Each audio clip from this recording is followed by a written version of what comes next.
The value of your financial planning business. My name is Sarah Drury and I will be your facilitator for today. Before we get started, I would just like to go through some housekeeping to ensure today runs smoothly. Firstly, today's event will be recorded and you will receive a recording within 48 hours of the webinar's conclusion. We encourage you to interact and engage with us throughout today's session. Please participate in the polls, which will launch on your screen at various times, and also feel free to ask questions through the chat function on the right side. So to test this feature out to begin with, can everyone please type yes into the box if they can hear me loud and clear? Yep, excellent.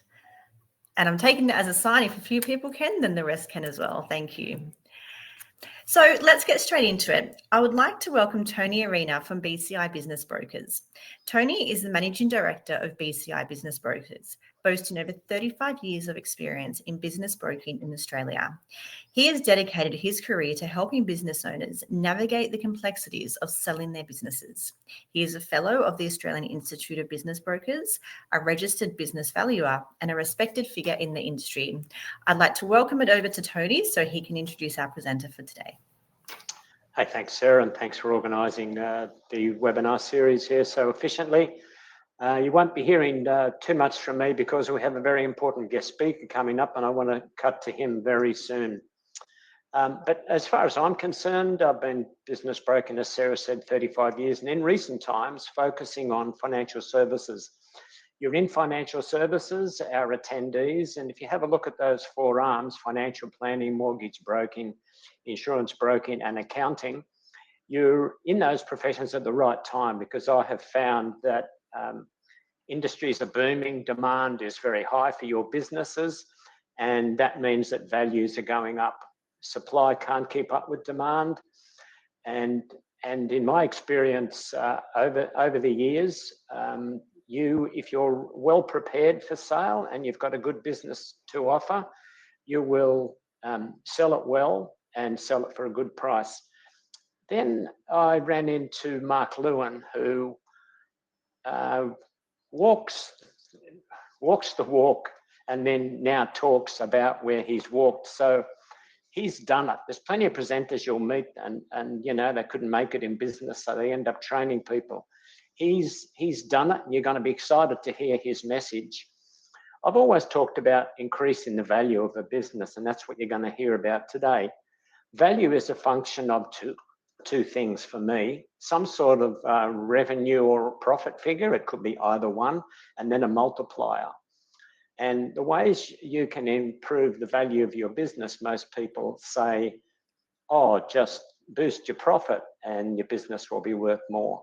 But Mark has a very important message which goes a little bit further than that and says, if you prepare your business properly, you will improve that multiple. My experience when I've engaged in coaching other business owners how to get their business ready for sale, not only do you improve your value, but you improve your profit at the same time by virtue of working on your business, and have a lot more fun in doing so. So without any further ado, over to Mark. Thank you so much, Sarah and Tony, and welcome everyone else. And today, hopefully, in my presentation, we'll be easily able to demonstrate how you can increase the value of your business way beyond limits that you may have thought of. So yes, I was a financial planner from 1995 through to 2020 when I sold my business. And I'll be talking about the lead up, the 10-year lead up of that sale. And Back Office Hero actually started in 2018 before I had any thoughts of selling my business. And it started because a number of my licensee colleagues and financial planners elsewhere were knocking on the door and just suggesting that they'd like to know our secrets because it was perceived that we were compliant, profitable, and under control. And that may have been correct in the last 10 years of my financial planning, but it certainly wasn't in the first 15 years. So The secret of growing the value of your business is really in building a business system. And I'd like to make two distinctions right from the start. I'm going to assume that everyone is an above average financial planner because you've basically got two roles. You've got the role of financial planner and you've also got the role of business owner. And so you do have to have a set of procedures, checklists, and templates to run the financial planning aspect, but you've also got to have the procedures, checklists, and templates to run business activities. So there's a distinction there, your role as a planner and your role as a business owner. And at times, we've all struggled with the business aspect of running our financial planning practices. And for the record, the first 15 years of my 25-year planning history, I struggled in the business aspects.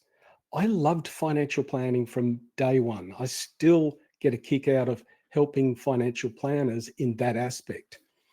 But it took me a long time to realize that I also had to get on top of the small business aspects of my business. So when you engage with Back Office Hero, you'll often hear us talking about the transitioning from being a practice owner right through to being a business manager. So let's go to the slides. And so maximizing the value of your business. And we call it growth by design and not by accident. So let's go through this. Growth should be the result of deliberate action. It has to be a strategy that your entire business is aware of. It is stated in your business plans. Your staff know about it. And it's, as I said, a deliberate activity that you've got as a goal inside your business. And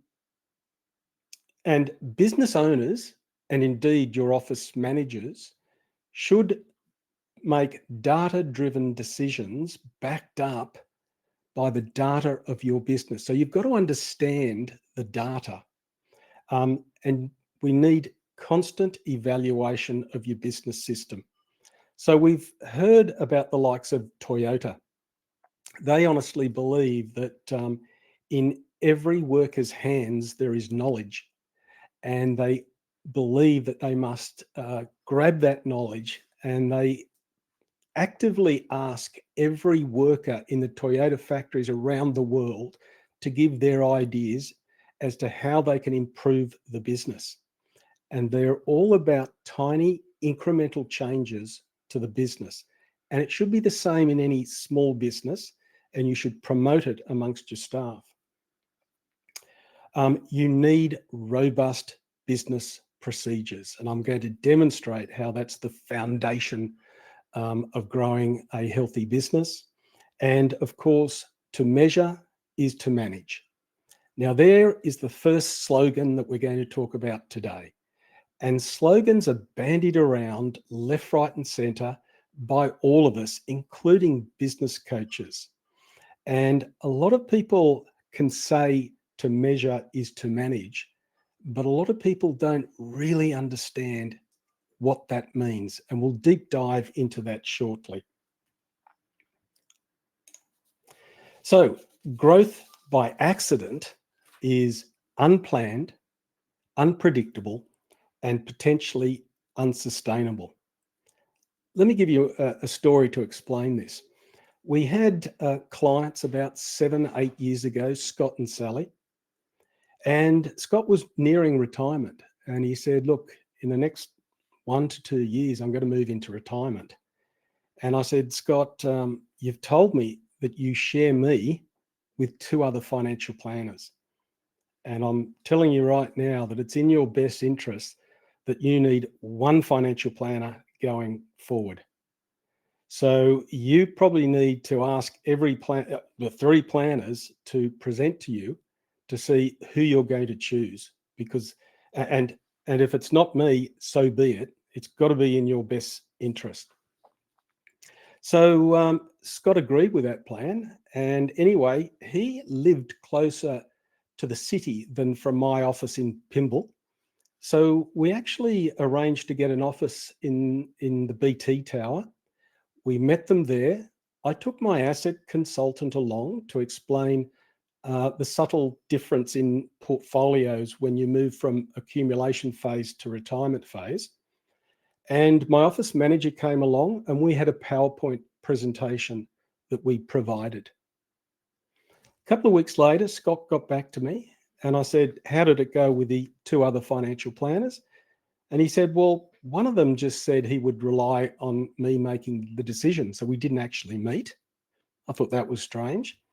And the other financial planners simply arranged a video conference meeting and they had a chat about retirement. So Scott and Sally said, so you're it, Mark, because your presentation was well prepared and we want to go with you. So that turned an $8,000 annual fee client into a $28,000 fee client because we prepared to convert that strategy and to keep a client. And we all know it's more cost effective to keep your client than to actually find a new client.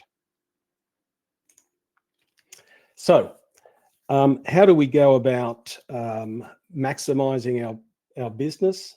Let me just point out, and I want to convey the importance of strategic planning here. Your primary objective involving a sale in the next year or 15 years is to be sale ready. Now, a couple of things. Back Office Hero doesn't necessarily deal with people who are wanting to sell in the next 12 to 24 months. We're all about helping financial planners grow their businesses and grow their valuations. However, we have dealt with 3 planners who wanted to sell in 12 months, and we got that sale happening for them. And there's another slogan, sale ready. I'll be explaining what sale ready means. And so I've said your primary objective involved is to be sale ready. What does this mean? It means in October every year, produce an annual information memorandum. So again, some of us, when we hear information memorandum, we think about a sale, and that is correct. But an information memorandum is much more than that. It is a due diligence document.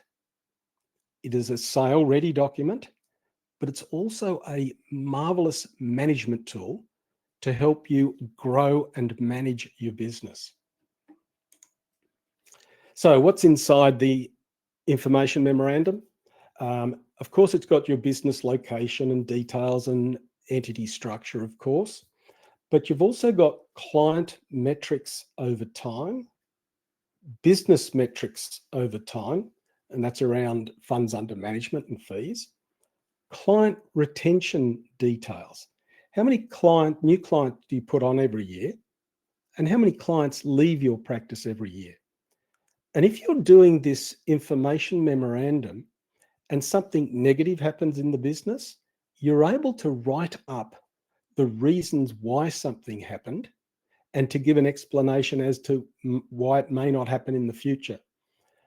Because towards the latter part of my financial planning career, we would ask clients to leave the practice if they didn't join in to the processes and the procedures and the way we conducted business. And usually that got down to if clients were being negative to my staff or wouldn't turn up for annual review meetings, etc. We also want to produce financial ratios. And if you're doing the information memorandum over several years, you will indeed have your own trend analysis to look at. And it gives staff and job activities and descriptions and your systems, software and hardware. So it is a wonderful tool to not only grow your business, but also to become compliant and sale ready. Now, I just want to pause here and really stress out the following about an information memorandum.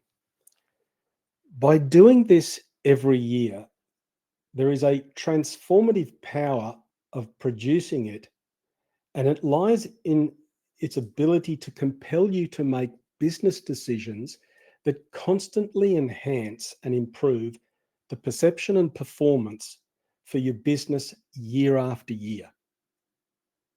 What this means is, after I'd done a couple of information memorandums, I knew each decision I made could potentially change the outlook of the next IM.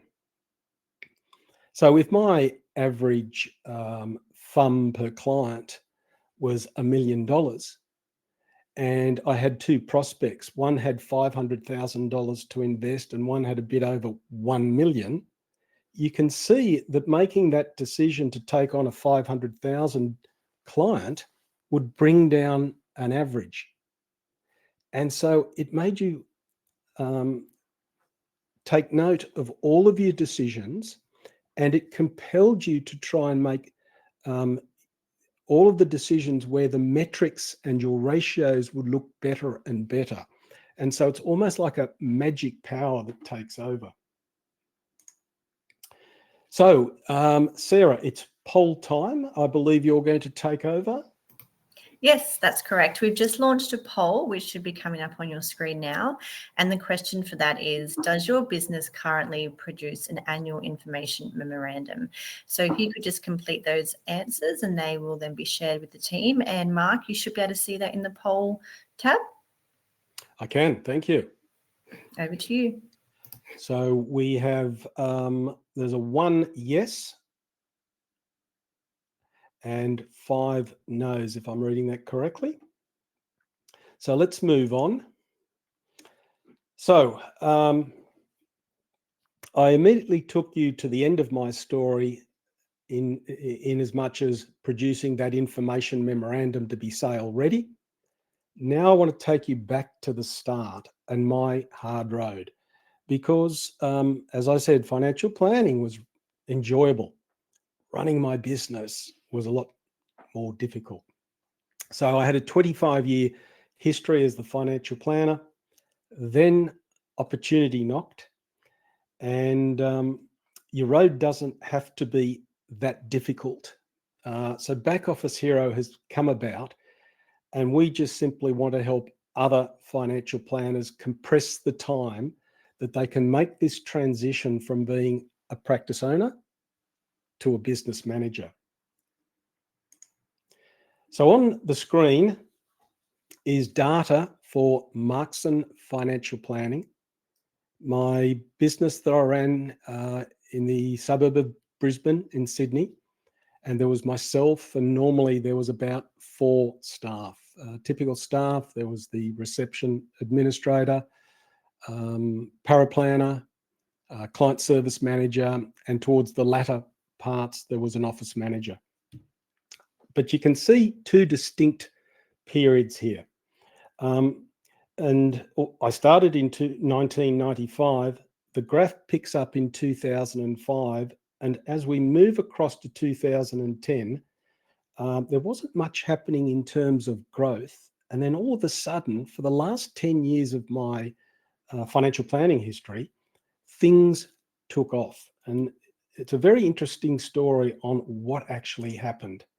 And so there are the 3 periods. We were flatlining, but I was enjoying every day of giving strategic advice to clients, but didn't have a handle on the small business. And then there was the turning point. What happened here that sent the business growing? And for the last 9 or 10 years, we went through that growth phase. So back in 2006, my wife and I decided to take 3 young kids out of school and to drive around Australia. We took 10 months off, and we traveled 47,000 kilometers.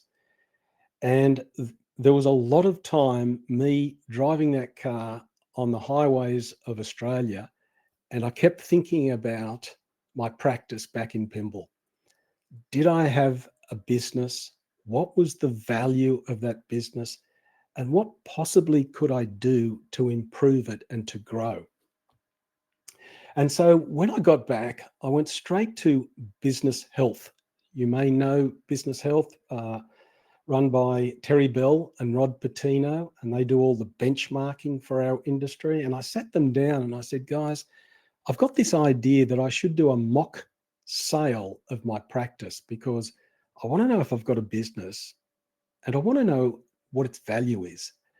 And they thought that was a great idea. And they came back to me and said, Mark, we've spoken to 6 individuals from around Australia who are involved in valuing practices and buying practices and improving practice management. So we're going to line up 2 days, and individually, you're going to sell your business to these professionals. All you have to do is go away and produce your information memorandum.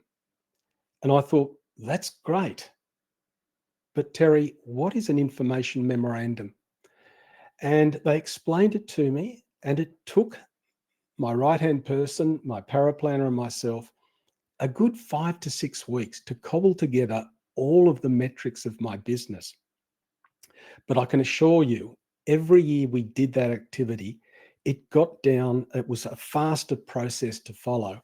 And in the latter years, we used to produce the IM in an afternoon. So we've now entered the GFC years, 2008, 2009, and this certainly sobers up small business owners.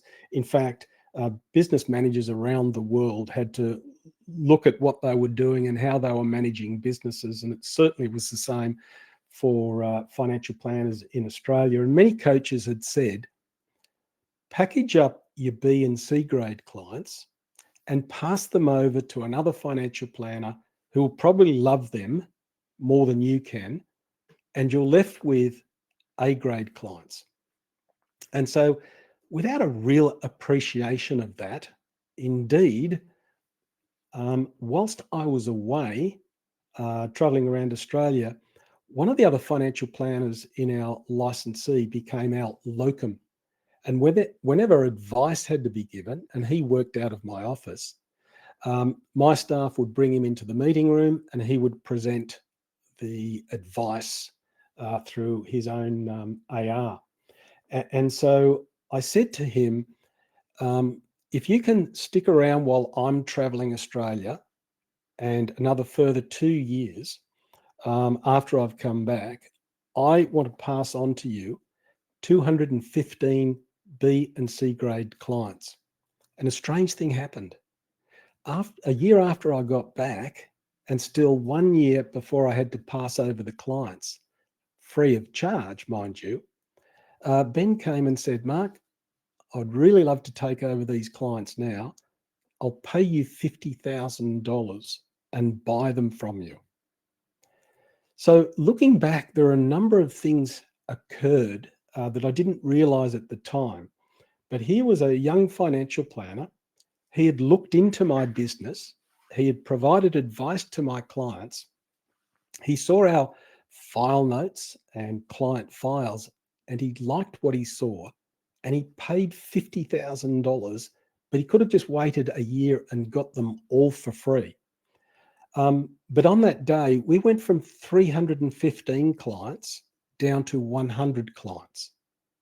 So we dropped client numbers by 69%, but we only dropped revenue by 11%. Let's carry on. So we're licking our wounds through the GFC years. You can see that green line, which is recurrent income. I've sold some clients, so there's a dip there. The blue bars are the funds under management. You can see the trough we went into. And there was a particular day in the office when my staff were just bitching about the CRM that we were using. And I had to get them all into the boardroom. And I said, look, guys, we're going to use this platform, this CRM, and it's going to be the system that runs my business. So I don't want any negative talk about it anymore. And it was almost like the light bulb turned on. And from that day on, I organized extra training to use that CRM and to get the most out of its use and to become very efficient. And it's a good way of realizing that your staff have a very big influence on your business activities. And it also told me that as the owner manager, it was my duty to organize training, because someone had told me that if you've got an underperforming staff member, don't blame them. They're probably undertrained. And training is a management decision. So bring in the training and up the efficiency of each staff member. So 2011, another unique event occurred. One of my colleagues in the licensee had had a difficult time mentally going through the GFC and seeing his clients' balances fall. And he realized that financial planning wasn't for him. And he approached me one day and said, Mark, I've got to get out of this industry. I'm going to sell my practice, and you're the only financial planner I would sell it to. So will you please buy it? This was quite unique because I was put in a position where I could pick up this business. And indeed, because of that invitation, we picked it up at a very sharp price. And it was all because one of my colleagues perceived that we were under control, that we had systems, and that we would service his clients the same way he did. Now, of course, it's like a duck swimming across the pond. I wasn't that confident that we could do it. We still had our moments of chaos in the back office. We hadn't fully systemized the business, but we took on that practice, and it was a definite turning point. Now, it was our first foray into outsourcing. And when I mean outsourcing up to Manila in the Philippines. A friend had actually started a transcription business up there. And so I can remember after an annual review meeting, clients left, picked up the mobile phone, hit the recording, did this rough and ready file note, emailed it up, and it came back the next day, and we had started outsourcing. Now, to this day, we've completely built out better templates on how to make purpose-driven file notes. And there's a template for an initial client meeting.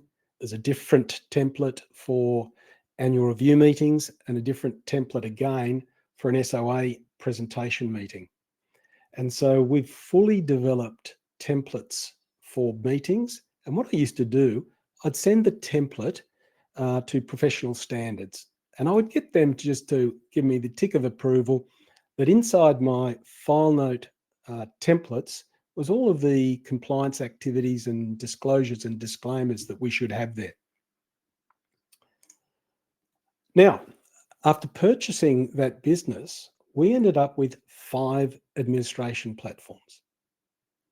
Now, when you've got yourself and 4 staff members, if we're all trying to understand 5 different methods of 5 different admin platforms, that is inefficient. It's inefficiency. And so we started to consolidate down to just 2 admin platforms. Now, I've heard a number of financial planners over the year say, well, we simply can't consolidate platforms because it won't be in the client's best interest, because there might be some capital gains liabilities to be had.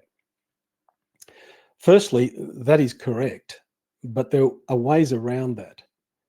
Now, if we were getting down to just 2 or 3 clients left on a particular platform and there was a liability, I would have a discussion that maybe that there's another financial planner who uses that platform and it would be in the client's best interest if I introduced them. And those clients would leave the practice because it was in their best interest. On another couple of occasions, we worked out that if I'd swapped platforms, there was going to be a capital gains tax liability of $5,500. Now, that's not in the client's best interest to be hit with that just because the manager wanted to consolidate platforms. However, I got the clients to go to their account and make sure that the calculations were correct. And then I said, because it's in your best interest, I'm going to move you. But I was also looking at the longevity of this client staying not for 1 year, but for 10 years. And I said, I will turn off my planning fees for 6 months that will easily cover the $5,500 tax liability. And they agreed. And those clients stayed on right till the sale of my business many years later. So there are ways that an astute business manager will find to bring these efficiencies into the business. And sometimes it might cost you in the short term, but you're building a business for the long term. Now, I've got to thank the Russell Investment Group for introducing me to client ranking. And they had a bit of a tool that they introduced way back in about 2014. And Back Office Hero has utilized the same concept. And we now provide client ranking to our current set of clients. But by being able to rank clients, it showed you your most profitable clients and the most easiest clients to get on with. And also it showed you the bottom 10 or 20% of clients that weren't as profitable. And maybe they were difficult because not only does client ranking have a look at FUM and fees, but it also looks at how difficult the client is to serve. And so you can build this into a client ranking procedure. And so we then understood if we were going to move on another bunch of B and C grade clients, our client ranking was a tool that helped us make that decision based on data. And indeed, 5-6 years after the first sale of B and C grade clients, we did it again. Now, interestingly enough, we had an internal paraplanner who was going to purchase them and become a financial planner inside my business. But that fell over, and another financial planner heard and said, Mark, I want to come and buy those clients that you were potentially selling. I know your business. I know your client files. I know your compliance history. I'll buy them at a 3 times multiple. I hadn't said anything at this stage, and here is someone approaching me wanting to buy my B and C grade clients from a perception that our business was giving off, that we were organised, efficient and profitable, and that sale went through. Moving on, and also thinking about this transition from a practice owner to a business manager, I realised that the information memorandums up to 2015 spoke about Mark Lewin's experience and Mark Lewin's qualifications. And I thought, if I'm an astute business person, the information memorandum should just be about Mark's and financial planning. And in that year, I completely deleted any mention of Mark Lewin because it had to be about the business. Later on, we discovered that we had to train financial planners to listen to their business, because in reality, the business gives off signals that things are wrong and things need to be fixed. And so if you can grasp this concept of listening to your business, it actually tells you what to do. By this stage, our outsourcing had progressed quite nicely, and we were dabbling with outsourcing the entire annual review document. And we commenced in 2015. And so the business up in Manila, in the Philippines, was able to take our written procedures and checklists and templates and build the complete annual review document. And we learnt that we had to almost outsource the quality control in our pinball business up to Manila, because Mr. Lewin had a rule that when he took a document into a meeting in front of a client, he didn't want to be embarrassed. And so it was this constant struggle to make sure that a document was, the font was the same on every page. The graph that had to go in on page 5 was there. There were no blank pages. And by outsourcing the quality control, it improved our efficiency, and it was how we wrote our procedures. So our procedures included questions that the outsourcing people had to double check before they gave us the documents, because we've all heard of horror stories where financial planners have tried to outsource, and the staff back in Australia spend more time fixing up the document than it took them to actually put it together. But we had a very good relationship. We nurtured that relationship, and we started outsourcing every annual review document in 2015. And so you can now see this progression where, as I started to not only, I was the financial planner, but I started to build this practice, and I started to concentrate on building a system to gain efficiencies. And if you do that, the efficiencies actually bring a better compliance outcome.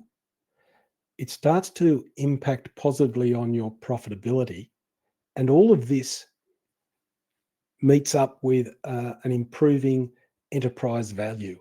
And we could see that the value of our business was going up the more efficient we became.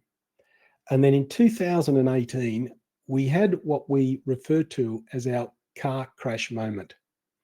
Up until that stage, I used to put together my own client portfolios. And I remember the day, it was the Macquarie High Conviction Australian Share Fund. It had a miraculous 5-year history. It was the best performing Aussie share manager in Australia, and it was across about 215 of our clients' portfolios. And the 4 top managers decided to leave and go and start up their own boutique funds management group. And Lonsec put that fund on redeem. So I had to stop my business for 5 weeks. We wrote up all the records of advice. I presented them to clients. Back then, I used to get the clients to sign off on every transaction change. Then we had to go to the administration platform and do the sell and do the buy and put all the data back into the CRM. 5 weeks it took, which took us away from giving our normal service to all of our clients. And that is the day I decided that we needed to move to managed accounts. And I won't debate managed accounts in today's webinar, but they bring a whole lot of efficiencies to any financial planning practice. And in reality, I was not a professional investment manager. I was a financial planner. And so I learned that my clients, it was in my clients' best interest to actually move them to managed accounts, and completely eradicated any further notion that we might be stopped by doing 50, 100, 150 records of advice into the future. So what did it actually mean to my business? Because we had turned the corner, we had built a business system, we had particular procedures that weren't client related, they were business related, and they included things like building an ideal client calculator, the client ranking, and various tools now that Back Office Hero provides to all of our clients to make sure that they become very efficient and that it's part of building the business system. So on the screen right now, 2010, we had recurrent income of $389,000. And the average back then was a multiple of 2.5 times, just under $1 million valuation. 2019, ongoing revenue was $1.2 million. And I thought that we were valued at 3.35 times. And you can see that there is a large difference then. And of course, there was 10 years worth of growth. But later on, after selling my business, I believed that by having that business system, it meant about $1 million gain to the Lewin family. Now, this is when opportunity knocked. So early 2019, I've got this meeting on a Friday afternoon with the CEO of Fitzpatrick's, the licensee that I was at, and we're with the business coach, and they were questioning me about my business, and I was telling them that we ranked clients, and we had an ideal client calculator, and we did an official client list, and we did gap analyses. And the CEO said to me, "Mark, I don't think you can work on that business any further." He said, I get this feeling that you should just pat yourself on the back, sell your business, and maybe there's something else you can do in the industry. And silence came across that meeting as I heard this sentence and the ramifications of what this meant. And finally, the CEO said, "How about you go away for 3 months, put all your metrics together, and give me the facts and figures of your business. I think I've got a buyer for your business." And he didn't understand that come Monday, that afternoon, I simply emailed my sale ready document. I emailed him the 2019 Information Memorandum. And within 5 months of being introduced to a buyer, I had sold my business. And I told the CEO on the very first day, I wanted $4 million for this business. And I ended up dealing at exactly the same amount. It was $20,000 under that $4 million. And I remember saying to the buyer sometime after, I gave you that price and I dealt at that price. And you really didn't give me much pushback because I was ready to negotiate down a touch.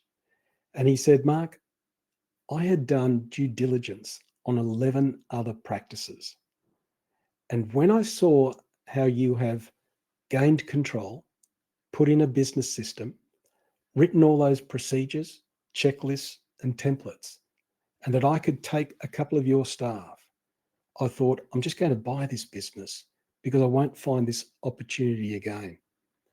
So it's just another part of my story about struggling to be a business owner, but loving financial planning, and then gradually learning the hard yards of running a small business.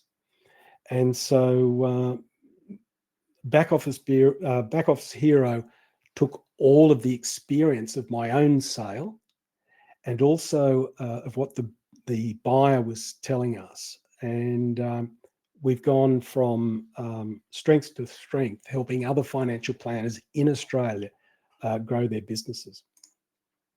So, Sarah, it's poll time. I'll hand back to you. Yes, over to another poll. So I'm going to launch the poll, and this one is, there we go. In what time frame are you considering selling your business? So either within 2 years, 2 to 5 years, or beyond 5 years, and maybe you have no plans. So you can also see the percentages coming up now. You seem to have 75, up to 80% for C. And that's absolutely fine because, as I said, back office hero, we deal with a few sellers, but we're interested in helping financial planners make the transition to becoming great small business managers. Very good there. Okay, I will continue. So, what are the top 5 things you can do to improve your business valuation? So as we've mentioned, build a business system is number 1. A little bit more on that shortly. Manage your data. Build a library of procedures, checklists, and templates. Tim Noonan used to be the Russell Investment Practice Manager expert. Mainly gave advice in North America, but traveled around the world. He was in Australia, and he once told me, he said, Mark, when you eventually go to sell your business, buyers will try and push down the price. That's what they're meant to do. And you've got to try and support your price. The easiest and best way to do that is to have a notional leather-bound procedures manual. And with those procedures, you'll be able to support your share price, which a couple of years later was exactly how it panned out. Develop metrics so that you can display the trends within your business and make data-driven, better decisions. And of course, produce your annual information memorandum. What does all this mean, though? And this is one of my favorite images. Building a business system, and I believe this is a Mercedes-Benz factory. And we can see that their business system uses robotics to produce a very high quality car. And in the manufacturing, they get excellent consistency in their production line. And the same can be said about McDonald's. We all know the McDonald's story. They don't necessarily want everyone to buy a McDonald's, but those people who enter a McDonald's restaurant, McDonald's want them to get this high consistency. So no matter what country you might visit later on, you almost feel safe and secure by going in and buying a Big Mac and French fries, and it's virtually identical from your country of origin. And thereafter, great consistency around the world to sell their McDonald's products. Now, I happen to know head of technology for all of McDonald's. He actually lives in Sydney. And whenever we go on social occasions, I'm always asking him about how he manages McDonald's in terms of data and technology. And he tells some fascinating stories that McDonald's actually know that those 4 gherkins in a Big Mac cost about 1/4 cent. And they also know that if they took the gherkins out of Big Macs around the world, because they sell so many, it would end up in hundreds of millions of dollars of profit. Now, they haven't made that decision, but they know intimately of all the ingredients down to 1/4 cent, what the impact is per Big Mac. It's fascinating.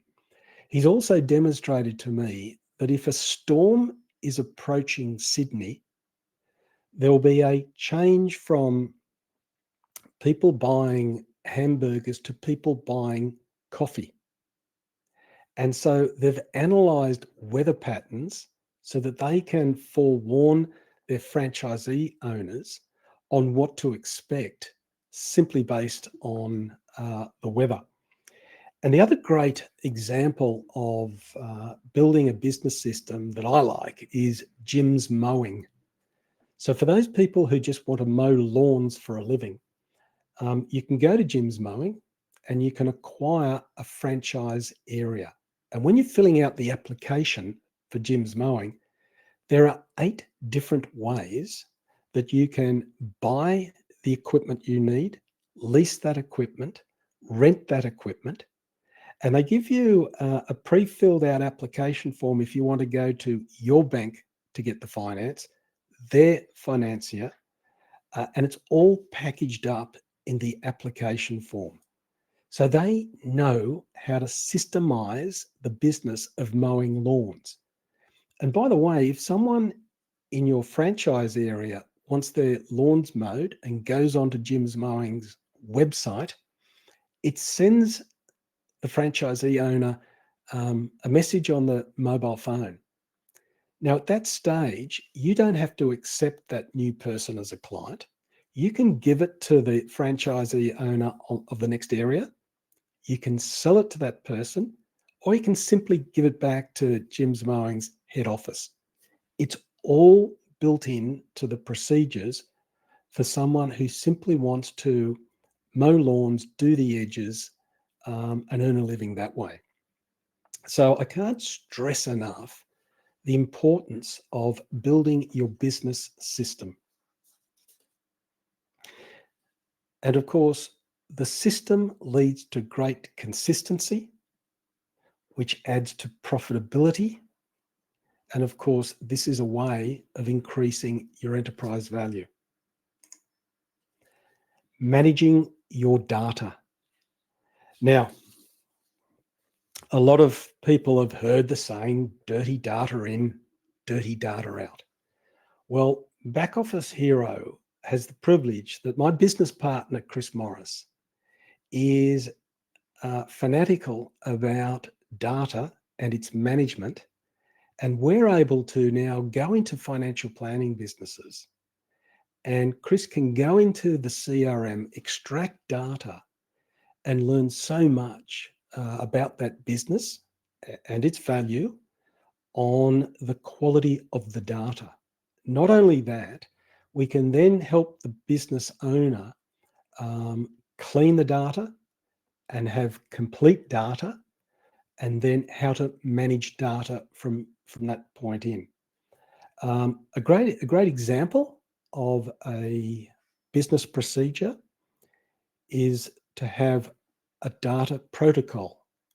So if you're nominating one person to input data into your CRM and they use a data input protocol, you know exactly the consistency and the quality of the data and the extent that you are using your technology and CRM.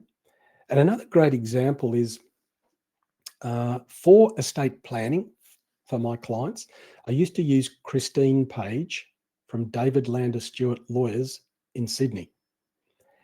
And I had data extracted from my CRM, and although there was data in the field, it might have said C Page, Christine Page, C Page DLS, or simply David Lander Stewart. And there was something like 8 different ways that I had just written the data in.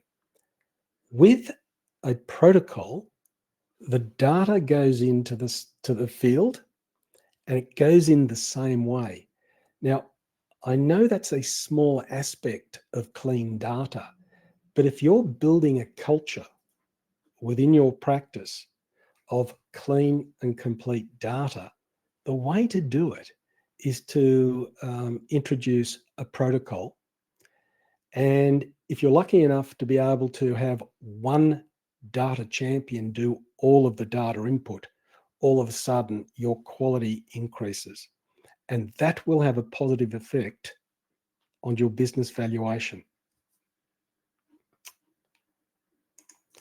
Okay, build a library of procedures, checklists, and templates. Now, another favorite image of mine. This is the actual glove that Neil Armstrong was wearing when he first stood on the surface of the moon. Now, Neil Armstrong was NASA's most capable astronaut back in those days, and they could trust him more than they could trust anyone else. But when you're about to do a world first, go to the moon and step down onto the surface of the moon, I imagine that his heart was beating extremely fast, and maybe NASA couldn't rely on him to make sure everything went smoothly. And on the side of that glove is a simple checklist, and it says, turn on the lights, turn on the cameras, focus the cameras, and make sure you get that video, because we only get one chance. So checklists are fascinating. If you actually Google this, they actually help with mental fatigue, because if you've got a checklist in front of you and you're just running down, firstly, it gives you great efficiency. You're extremely thorough and you're getting things done right. And you're able to improve that checklist time and time again.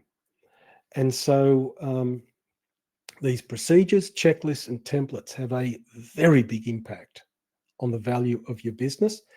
NASA realized it, and we do have those images of Neil Armstrong on the surface of the moon. Develop metrics to display trends. Once again, we want to be able to measure to manage. And so we've got to know what metrics to record, what ratios to produce. And of course, that is the input to your information memorandum. And it makes managing a business a hell of a lot easier. So it's very important that you start to develop this expertise in your business. By the way, the metrics from your business are used in an ideal client calculator where you set the parameters for your minimum requirements for a client to be invited into your practice. So you need it in procedures. You need it, as I said, in the information memorandum. And also, you'll be able to recognize opportunities for growth. So you might be running self-managed super fund or providing that kind of advice. You might be providing advice as well on aged care. And so if you're measuring all of these activities, maybe it is that you're making far more profit out of self-managed super funds than you do for aged care.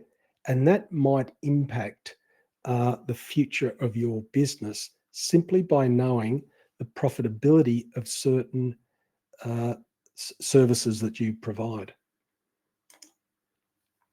And of course, producing that annual information memorandum. It is going to be the most significant tool. It is a management tool.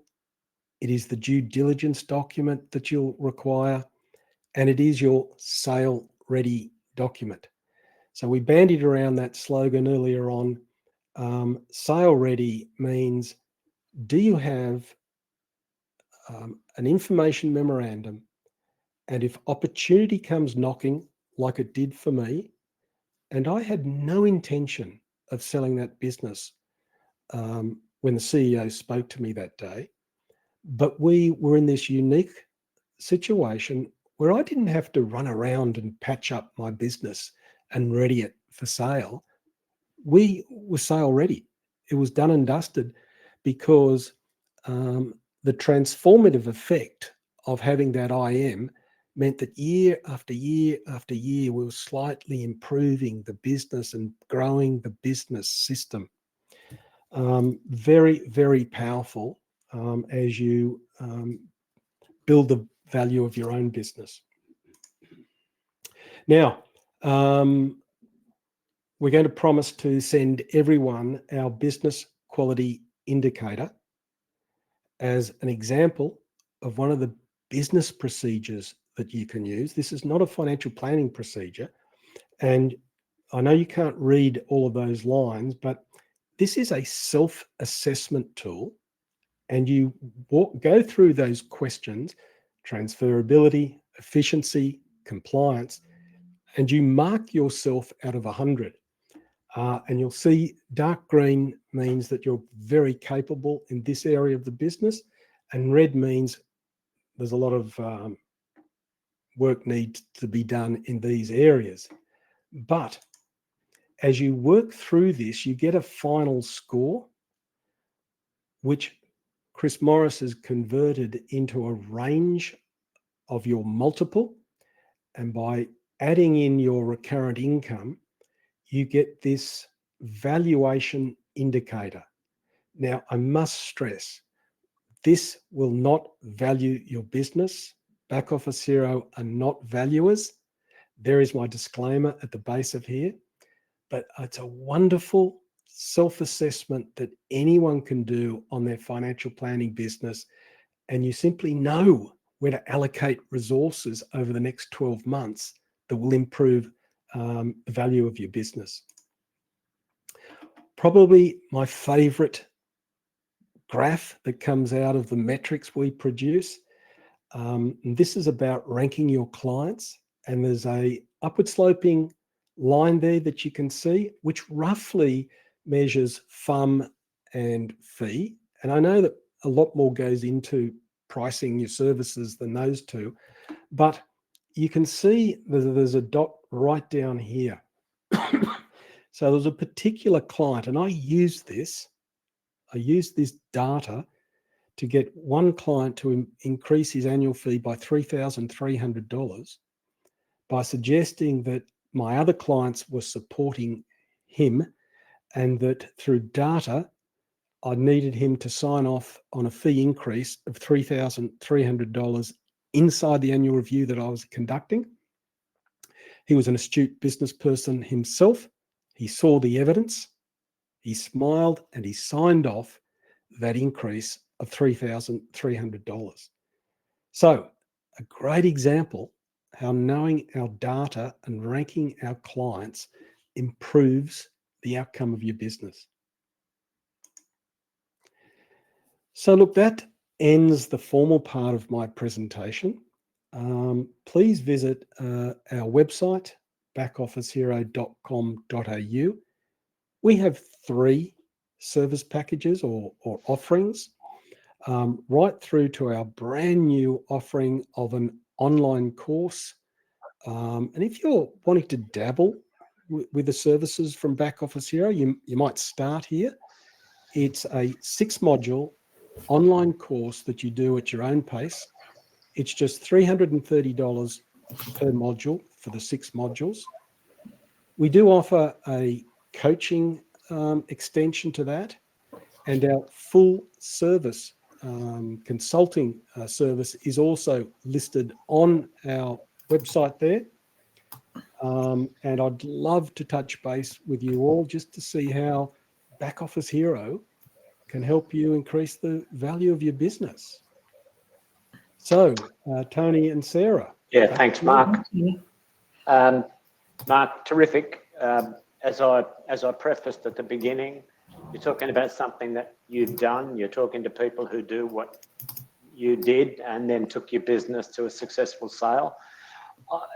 Anyone with questions, as Sarah suggested, please type them in to the chat box. If you click on chat, I've got a quick question. We've got one coming in now, but Mark, you showed us that quite impressive graph of the revenue in your business going up. Tell us if you tracked at the same time your percentage of, say, support staff, planners, paraplanners as a percentage of your revenue. Did you track that in the history? Yes, we certainly did. We had revenue per staff member, Tony. We definitely did. And if I can just add to that graph, so what was happening inside that business for the last 10 years, and we only could look back and know this, but we were converting clients into advocates. And we know an advocate actually refers you to other people. But to convert a client to an advocate, that advocate has to have complete safety and security that they can send a colleague, a neighbor, a family member to a financial planner, and that person would get a decent service. And because of the boring consistency that a business system provides to your business, for example, if you've got an annual review and you go along each May, and for whatever reason, you might be a little bit busy and that client might get pushed into June or July, they actually bring it up in their meetings. So clients do understand. And so we knew that if we're giving them an annual review in May, it had to be May every year. And so we have to get very consistent, and we call it boring consistency, so that we converted more clients to advocates because we had no other referral source other than our existing clients, and the phone never stopped ringing for that last 9 years. Yeah. So how did you improve that staff ratio? I'm talking about, if you've got rid of your B and C clients, obviously you're dealing, number one, you're outsourcing. Secondly, you're dealing with higher revenue, wealthier clients, you're handling more money, your fees are going up, your commission, your funds under management return is getting better. Do you know how that ratio improved over time? I don't have the facts with me, but it definitely improved significantly because if you increase your efficiency, you don't have to put on more staff. So in fact, Tony, my paraplanner and client service manager were with me for the last 13 years of Markson Financial Planning. So I didn't have to add staff, although we did outsource, but we kept the original 4 positions for virtually 25 years. But the amount of profit and the valuation, the more we were efficient, the more consistent we got with the same staff members, the valuation and the profit went up. So yes, profit per staff member also increased. Yeah, as is obvious. Now you've told us that you did it with the same staff, a little bit of outsourcing. Okay, we do have a question as I invite other questions into the chat, but an attendee is asking, when you count recurring income, other than funds under management, I assume you include ongoing commission of insurance policies. Yes, total revenue, and that comes from advice fees, and it comes from commissions from insurance policies if you provide that service to your clients. And we certainly did. We gave personal insurance advice. And so I'm including in total revenue, advice fees and insurance commissions. Yeah. One thing that struck me, and as I say, specialising in this field of professional financial services over the last number of years, is that a lot of the market seems to just accept this rule of thumb multiplier of revenue, be it 2, 2.5, 3. What do you think about a revenue multiplier as opposed to a profit multiplier? So probably every month for the last 20 years, people want to tell me that it's moving to a multiple of net profit.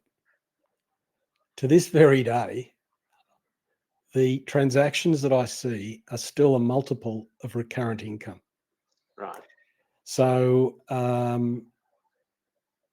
that's all I can say. It's the anecdotal evidence that most practices, and probably practices under a value of $5 million, get sold on a multiple of recurrent income. Yeah, so one goes for 2.5 and the other one goes for 3.3, like you sold for. The difference there could be along the lines of every single implementation of better systems, less stress, easier management of clients. But profitability could also figure there in varying that top and bottom of the range. It is all tied in. And in fact, you can increase the value of your business without putting on a single client by becoming more efficient and profitable, and see a 2.5 turn into a 3.5. And so, yes, new clients, lovely for the bottom line, but it's also if you can demonstrate that you've got a business system that any other buyer, so you're after transferability, the ability of a buyer to go, oh, do you know what? I'll take that financial planning business and I can easily bolt it onto the side of mine. I can't see a lot of costs involved. It looks fairly compliant. That looks like an easy transaction. Now, some of the transactions we have done, they're muddied because of a whole raft of reasons. That is why I love to see a business where you're looking after superannuation and non-superannuation money on an admin platform. You're doing personal insurances, you're arranging estate planning documents, you're looking after your clients, and you do that consistently every year. And you've got a track record of clients that have been with you for more than 10 years. That's another important metric. And if you can put all that together, business owners want your practice over the other three for sale. I'm smiling as I anticipate the answer to this next question, but an attendee is asking, before you sold the B and C clients, had you considered hiring a junior advisor to look after them? Then clients' wealth and fee charge would increase as time goes, and that increase remains within the business. Yes, let's address this. B and C grade clients don't miraculously necessarily turn into A grade clients. When you let go of B and C grade clients, you immediately open up capacity for more A grade clients. You're not waiting years. And remember, as you become the astute business manager, you don't put up with underperforming assets or low profit clients. And the astute business manager wants A grade clients. And you have to, if you're going to let go of clients, you have to do it with great respect. For example, when I sold that last tranche, the contract that I signed had the financial planner coming back into my practice for 3 consecutive years to conduct the annual review of the clients I sold. So they were familiar, coming back to familiar offices where they could park their car, come into my boardroom, see the new financial planner.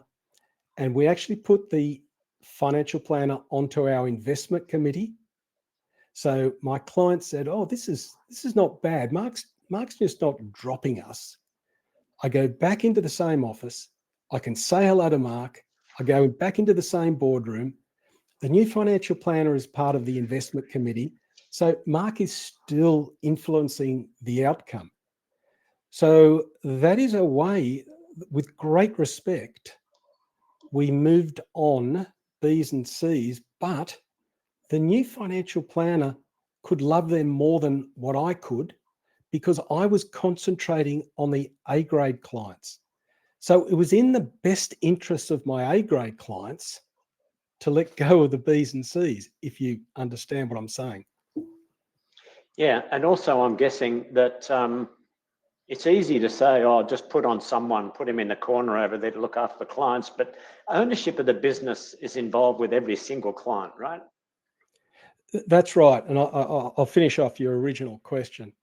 if you're going to add financial planners, you're immediately adding a salary, which is a liability. And you've given them B and C grade clients. But I didn't need to do that.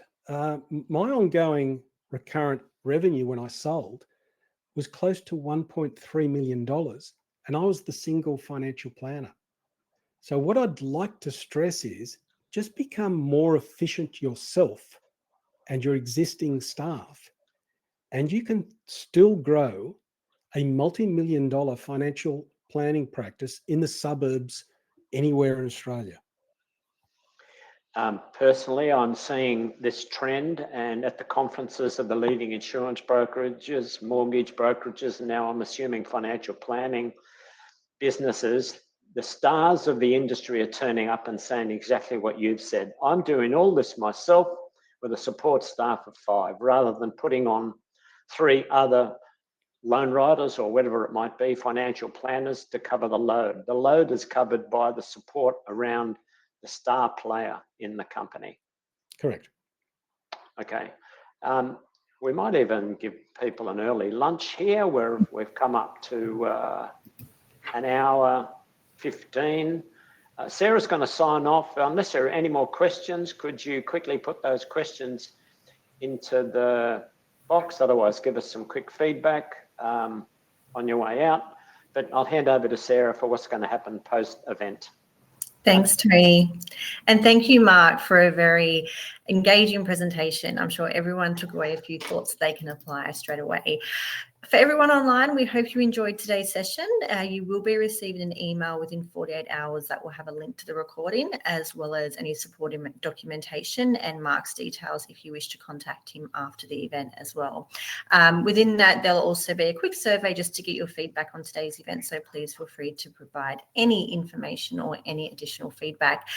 Other than that, that's all from us. So thank you once again, gentlemen. It was great having you on today, and thank you everyone for joining. Enjoy the rest of your day.